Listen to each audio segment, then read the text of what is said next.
Hello friends, and welcome to Escaping the Mouse with your host, me, Breck Roll. Alright, I am on my second day on my trip back to Texas. I'm in the middle of Arizona. Right now it's a little chilly out here in the middle of nowhere, but other than that, it's a pretty nice day to be out here. Now, if I was out here 50,000 years ago, however, this would not have been such a pleasant place to be. In fact, I would have had a really bad day. Let me show you what I'm talking about.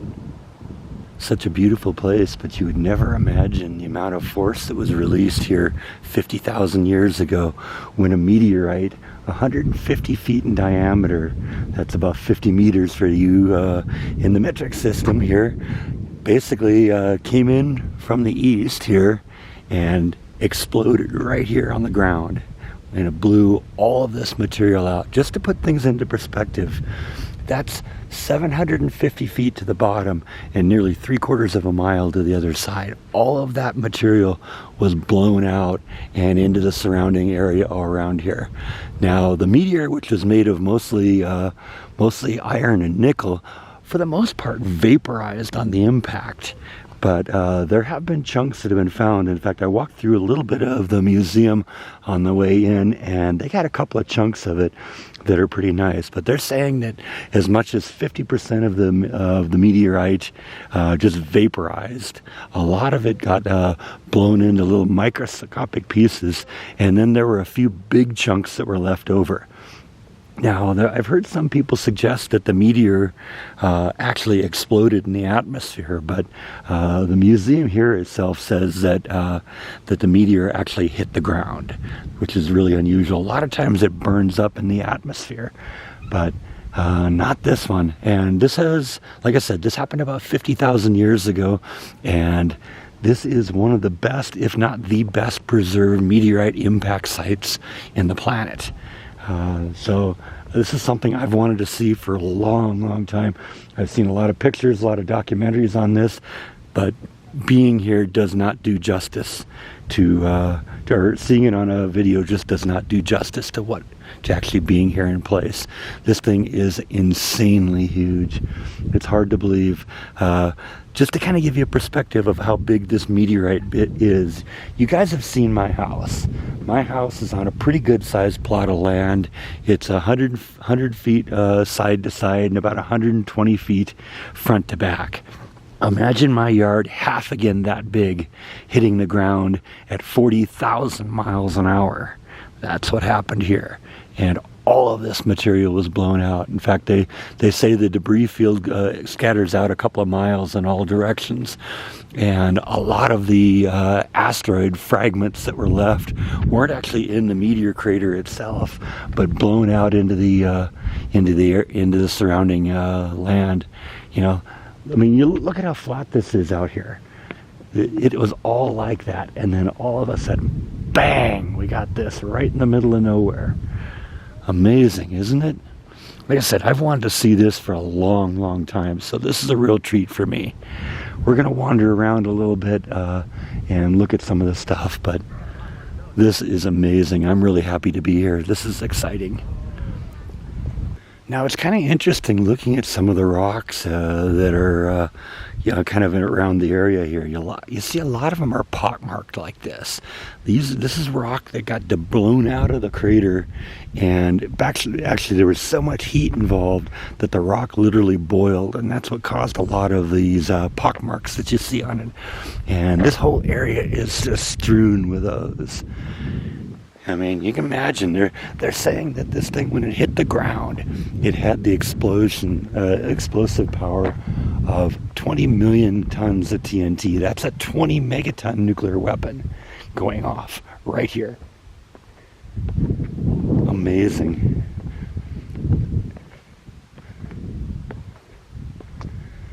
See, there's some more of the rock that kind of got boiled away here.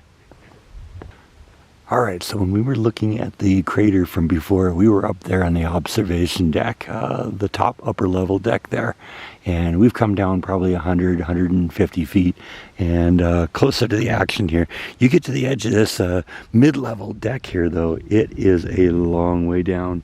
If you're creeped out by heights, you're not going to like this, but like I said, this is Just an amazing thing to look at. Now you can tell it's kind of filled in a little bit. There's been a little bit of erosion in the last 50 years, so it's probably a little flatter on the bottom than it used to be. They're also saying that a few thousand years ago the water table was a little bit higher, and there was actually lakes in the bottom of this thing, but that hasn't happened. That isn't anymore. You get a little bit of push up with geological forces, and that kind of pushes the water table down, and no more lakes down there. Now it's interesting, they do some research down there. In fact, I've heard it said that some of that stuff that's down there, they're actually training astronauts on how to prepare for a trip to Mars. And you can kind of see some stuff down there in the center of the crater. And I think that's kind of one of the things they're kind of doing to train people for those Mars missions.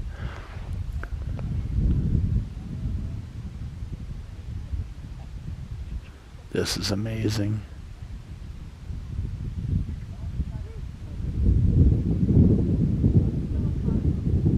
And the kind of white on the other side there, that's kind of on the shadow side of things.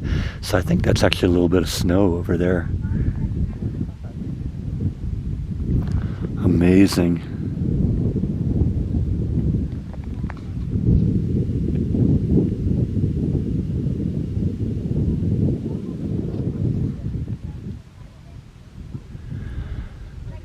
Let's go over to that lower observation deck. Okay, this is that lower observation deck here. Now, one of the things I was reading about this, I told you a little bit ago that the meteor came in at 40,000 miles an hour. Let's just kind of put things into perspective on how fast that is. If the thing was spotted over London, 8 seconds later it would have passed over New York, and 5 seconds later it would have impacted here in central Arizona. That just shows how fast, that's a big part of it. You drop a 150-foot wide rock in an area like this, it's going to cause some damage. But when it's coming in at 40,000 miles an hour, that's gonna blow a lot of debris out, as you can see.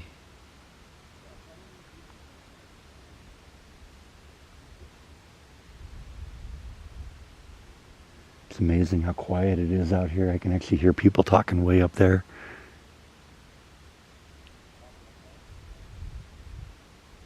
It's a beautiful day to be out here.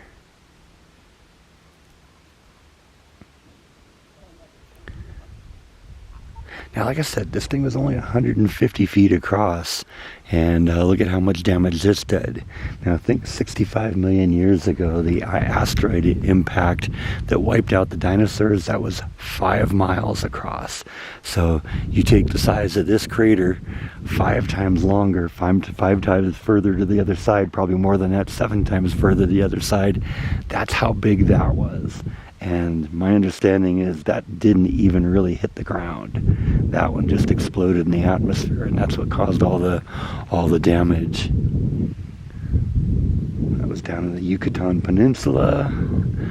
It's called the Chicxulub crater.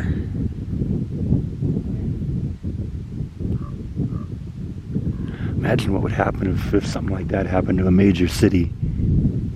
Yeah, it'd just be gone. There wouldn't be anything left.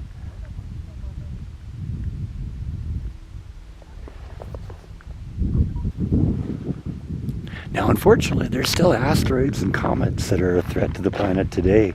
In fact, just a little over 100 years ago, in 1908, a comet fragment struck the ground. Well, it didn't even strike the ground. It exploded in the atmosphere over northern Siberia. It was called the Tunguska blast, and for many years nobody even knew what it was that had happened. They knew that hundreds and hundreds of miles away they could hear it. 50 miles away, people were literally blown out of their tents when it happened, and it threw up so much light and energy in the sky that even though the impact was in Siberia, it lit up the skies over London. And it created a shock wave that went around the world twice. So I mean, we still got to worry about these things. It wouldn't take much of an impact to wipe out a whole city. Like I said, this was just 150 feet across.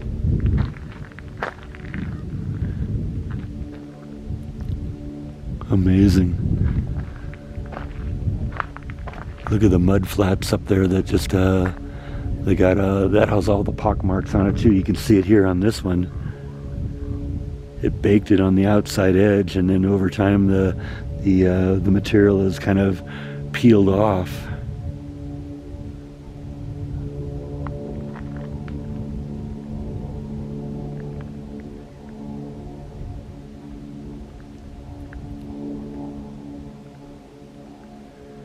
Alright, so there's the upper observation deck, kind of the middle observation deck, and that's where I was before, just to kind of give you a perspective of where we are now. This is actually the museum in here, so look at that rock there. Like I said, that was all just blown out of the crater from the impact and melted in the heat.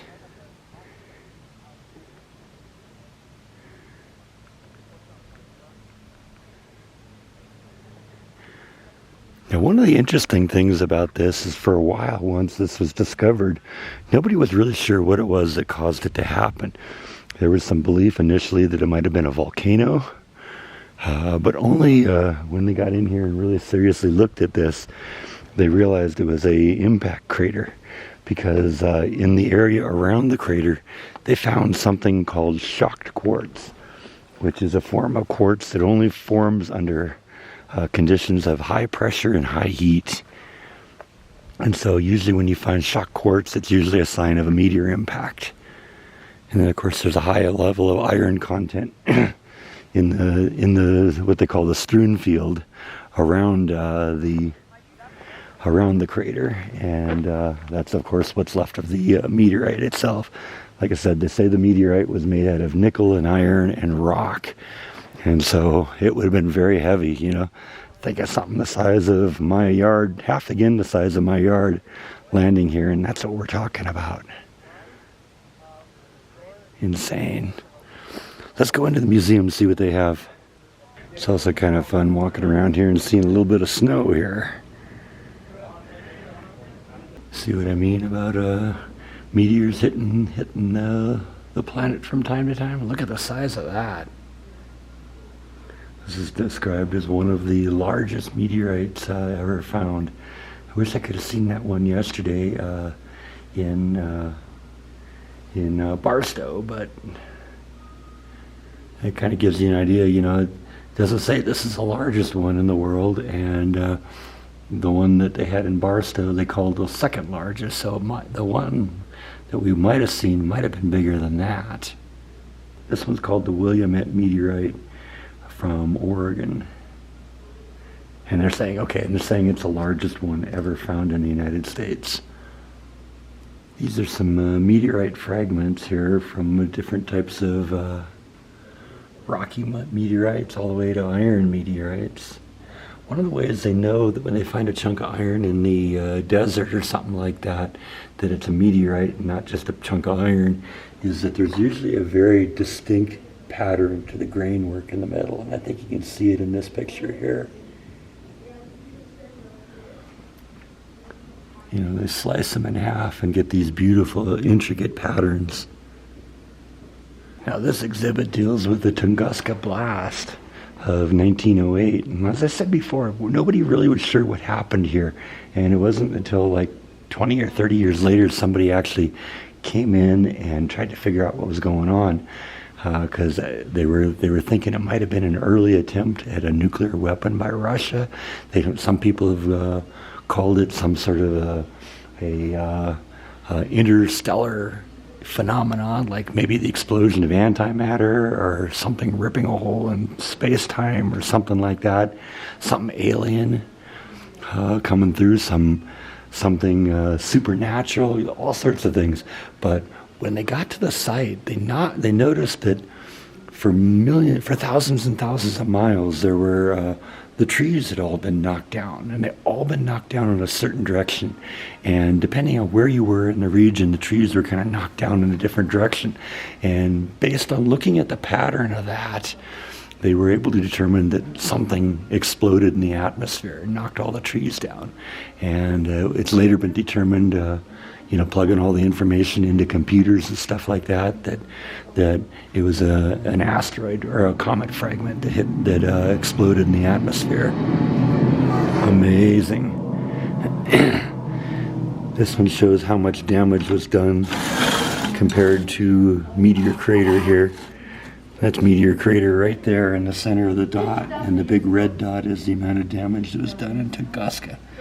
So that was many times larger than this. And I guess in Connecticut in 1982, a 6-pound meteorite went through the roof of somebody's house and landed on left a bunch of debris on the chair beneath it, and the meteorite just ended up in the house there while a bunch of people were in the other room watching TV. And here's another story from Alabama in 1954. A woman was sleeping in her living room couch when the meteorite went right through the roof and basically hit her in the hip. It's the only documented case of a meteorite hitting a person. I guess that meteorite's now in the Alabama Museum of Natural History in Tuscaloosa, Alabama. Might be worth a look sometime, huh? Alright, so this is a surround sound chamber here that will allow you to experience the meteor impact at ground zero. So let's push the button and hear this.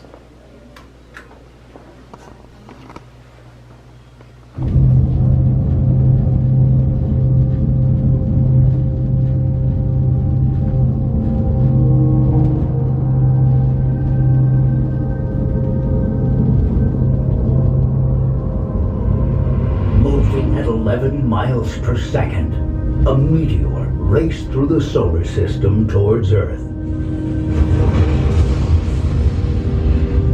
Immense shockwaves were created as it approached from the east.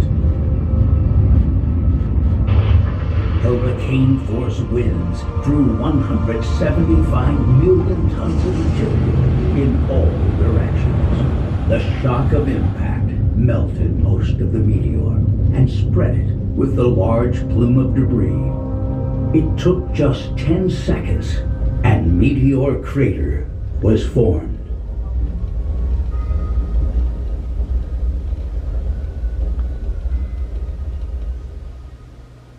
It was kind of interesting because in addition to just the TV screen and the sound, they had lights in here, and when the impact occurred, they actually blew air on you, so you kind of felt the blast of the air from the impact. That was pretty cool little effect.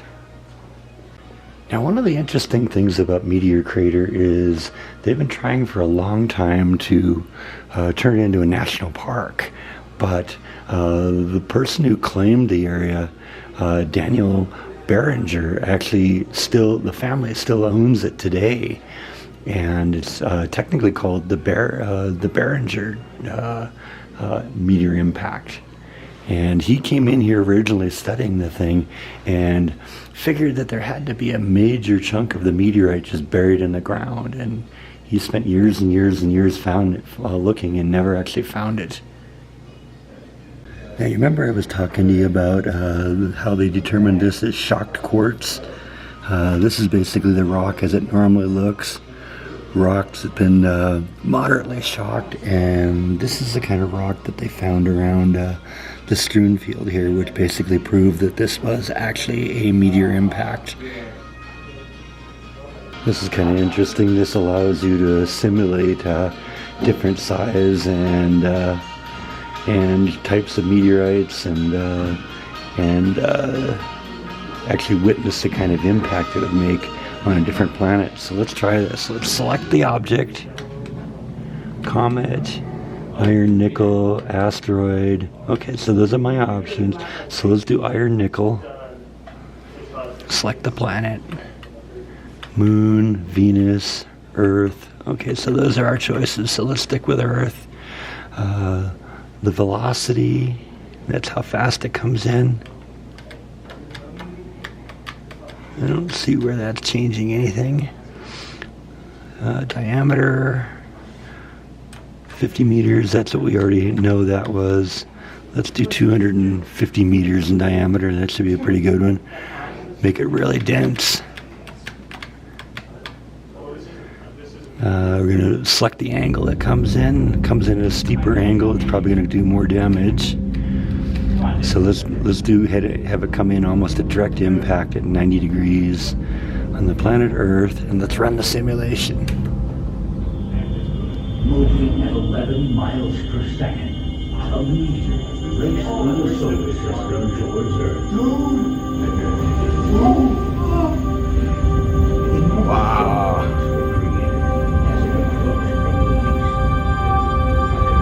5 to 10 kilometers in diameter. Yeah, that would ruin your day. Now this is an interesting image kind of showing the solar system. You can see the sun and Mercury, Venus, Earth, and Mars here in the center. And then when you kind of get out to here, there's a section called the asteroid belt that between the orbits of Mars and Jupiter. I don't know how well you can see it there, but trust me, it is there, and that's supposedly Jupiter there. And sometimes one of these little asteroids gets perturbed a little bit and gets sent out of its orbit and starts heading towards the sun. And that's where these asteroids come from. And sometimes they cross Earth's orbit, sometimes they don't. And if they do, they can cause a really bad day. Now the big question whenever an asteroid or a comet is discovered is it going to hit the Earth? And we've started devoting an enormous amount of resources to scanning the sky, looking for some of these planet killers. And see, these are some of the ones that we've discovered that are coming close here. This one was discovered, for instance, in 2004, and they've tracked that it will, its closest arrival date will be April 2029, and it'll be 23,000 miles from the Earth. So that's like well within the orbit of the moon. So this is all very, very close. All of these are closer to the Earth than the moon is. So that gets a little bit nerve-wracking. That one isn't due to arrive till January 2101, 2028.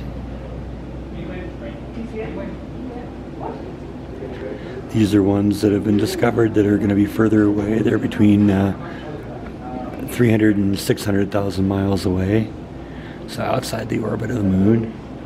And then these are even further away. That one, for instance, will pass the Earth at 744,000 miles away in 2060. Guess I probably won't have to worry about that one.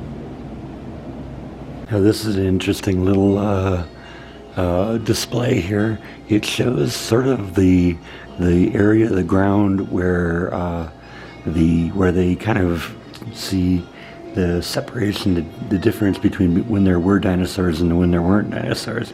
You go below the certain area and you find dinosaur bones. You hit a certain level here where in some cases a couple inches thick, couple feet thick. They call it the KT boundary. And this is an area that has a lot of iridium in it, and iridium is kind of said to to have come from like comets and asteroids and stuff like that. And then above that, you don't find dinosaur fossils anymore. And so these are a couple of scientists that discovered it. Scientists Walter and Luis Alvarez, when they discovered the KT boundary.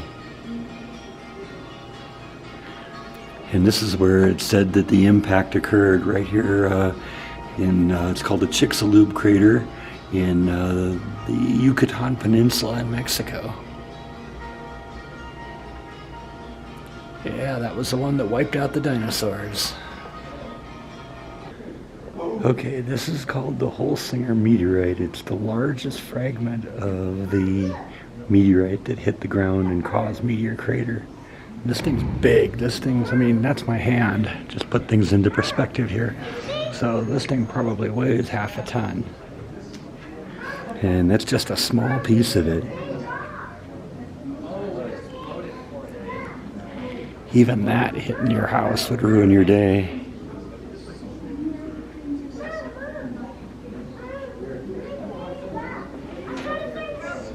This is pretty cool. This is just right outside the little museum I was just in, and this has nothing to do with a meteor crater. This is just a really nice specimen of something they call desert rose.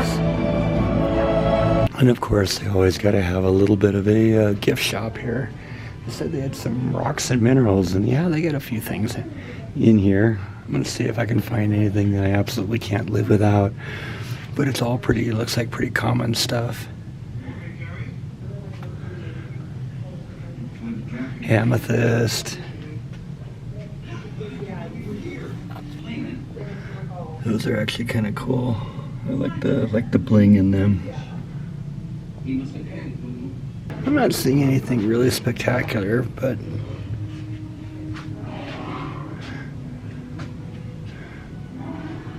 white aragonite.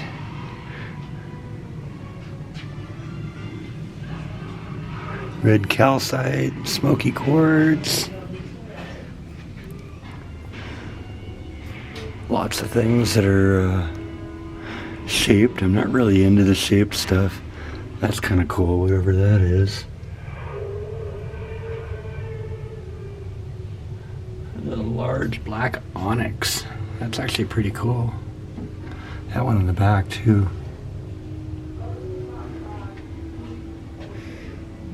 A little fossil activity down there.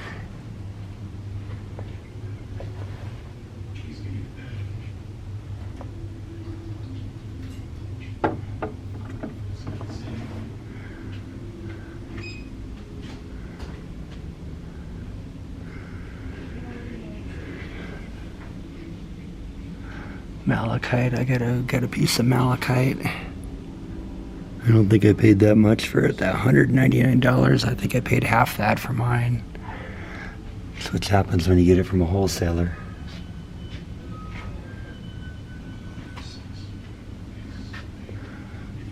Some fossils.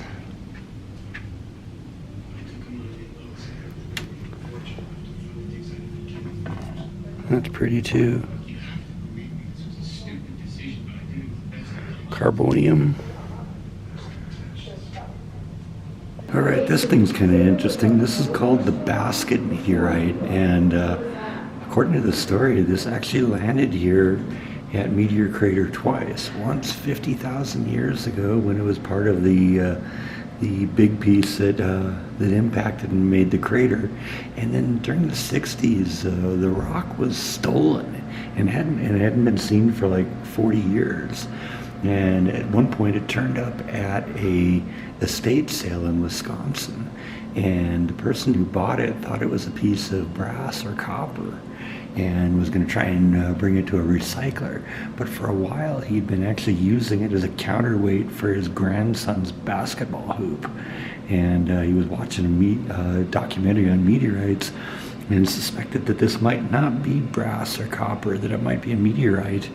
And they brought it to an expert, and the expert identified it and said definitely it's a meteorite, and recognized it as the Basket Meteorite, and then it was returned here in 2009. How cool is that? So I'm really actually glad I came out and saw this. This was really thrilling. Like I said, I've wanted to see this all my life. I did get some cool things at the gift shop. You know me. I found a cool mineral that I've picked up. I got a magnet, and I got actually a little piece of meteorite that they found. That's from the impactor itself. So there'll be interesting pieces of my collection. But I hope you enjoyed coming out here and seeing this. This is